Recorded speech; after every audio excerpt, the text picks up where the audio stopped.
All right, here he is.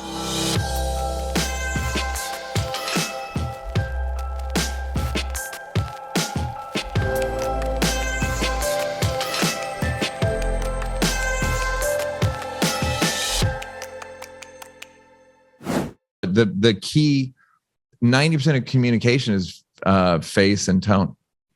Like 90% of the way communication's ingested is face and tone. It's not words, it's face and tone. So you have to have the right face and tone when you drop the punch. Perfect. I mean, yeah. And if you're Dave, I made the observation a long time ago. He's Bugs Bunny. He looks like Bugs Bunny. He's got teeth like Bugs Bunny. He's got like the whole thing is like Bugs Bunny, right?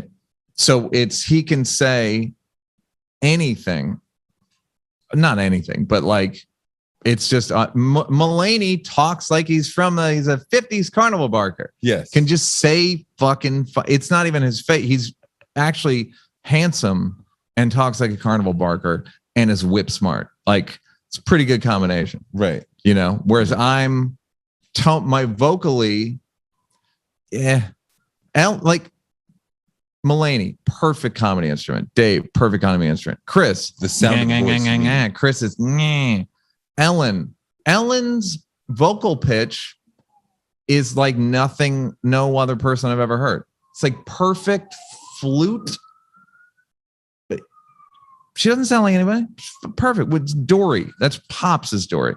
You don't even need to see her. I never forget early Ellen. Maybe the first time I ever saw her. And she does the phone call to God. Yeah. And she's like, it's me, Ellen. Yeah. DeGeneres. Yeah. like you have, and the pause is destroyed because like, yes, I have to tell God my name. Yeah. And then what's so funny? Oh, I guess it does sound like that. And I'm like, oh my God, she's by the way, she told the story in her special. I repeat it in mine because I think it's so in Unacceptable. She wrote in her diary that she was going to be the first woman called over to Johnny's couch. Wow. And when she wrote it in her diary, she had never done stand-up. Wow. And then 7 years later, does that bit, gets called over.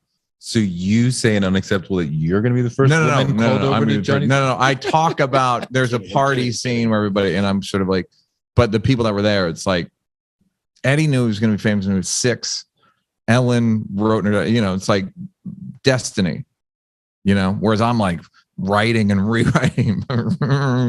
Like it's not like I just walk up there and see what happens. Like, oh no. I mean, we started to get at this, but what's the difference between a good stand-up and a great stand-up? I think spirit and writing. I mean, it's the same. It's just more of the thing. It's the thing in a higher degree. Spirit, and that's face, tone, point of view, and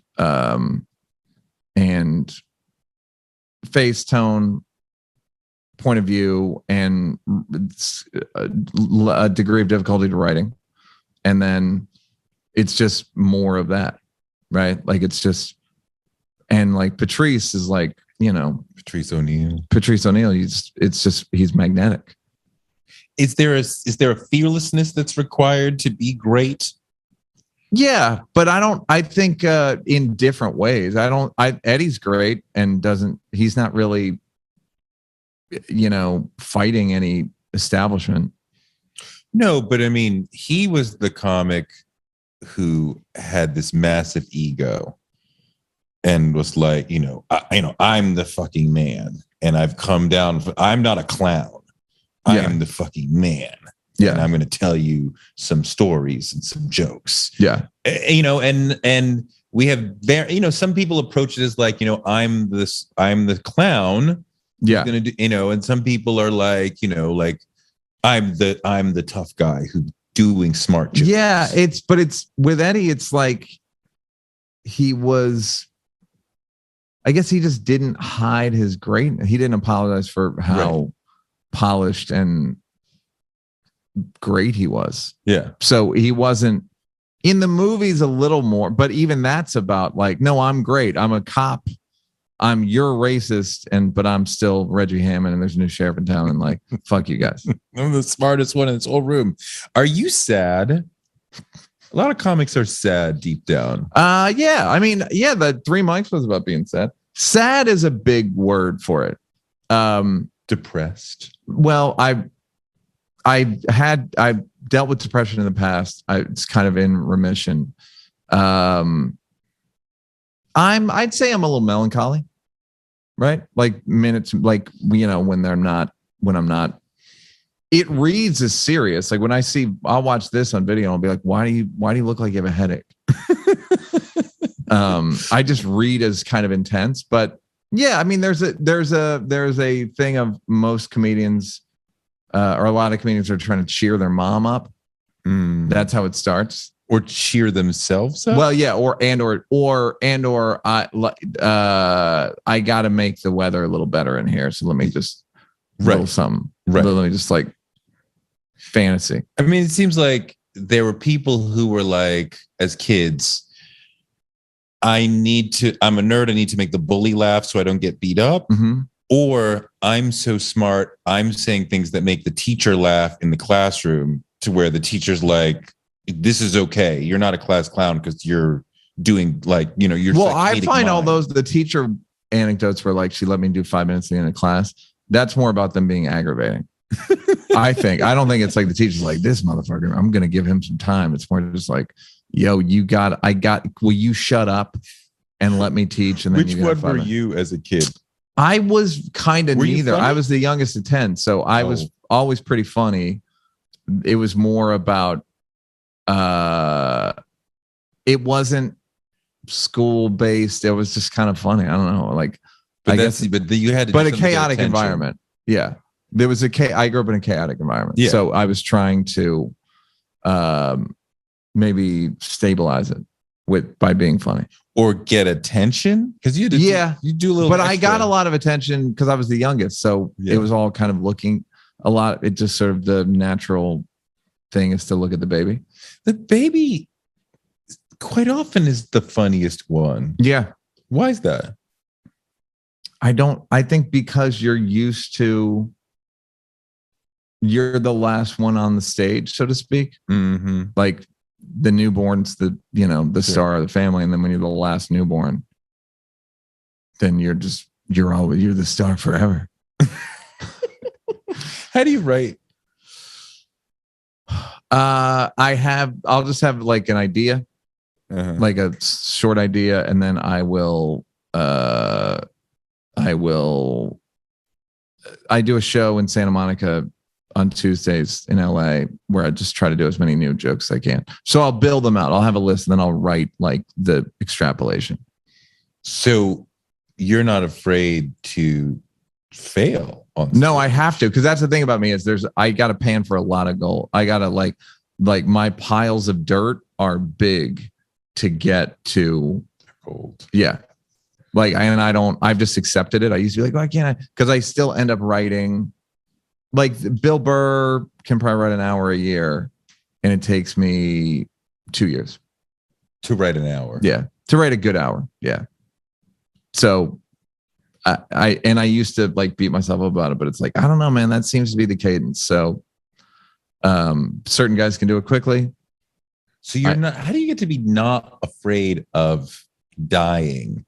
I mean, is it dying or is it? Yeah, same thing. It's just embarrassing. Stings like, oh, that burns. But it's never. There are places you can bomb that are more friendly than others. Sure. Like my show is a new material night, so it's not. They know. Please. Hey, and the joke I always make is like, what'd you guys pay? $10? I think you got your money's worth. I don't think any more of my jokes need to work. I saw, Chris Spencer. Yeah. He took me to a night that he was hosting when I was in LA for Mooney's memorial. Yeah. And bunch of comedians I'd never heard of crushing. And these companies, yo, next one's going to be a killer. She was not a killer. She died. And he was like, she's the most veteran person in this group tonight. prop comic died. Female prop comic? Yes. And like, because I'm like, I don't even know who that is. I mean, I'm sure you could call Chris to tell you, but Yeah. I mean, like halfway through the set, she was like, kind of like, I'm mad at you guys. And I could tell like things are going really bad. This like, is at the memorial? No. Oh, this is His thing. Got it. Right. Like put away the props and like, I'm trying to make you laugh just straight up and like getting mad at the, like clearly off the game of like, I'm mad at you guys that you're not laughing. You're not responding. What the fuck? I've never seen anybody like come out of their skin in that way and like lose their shit.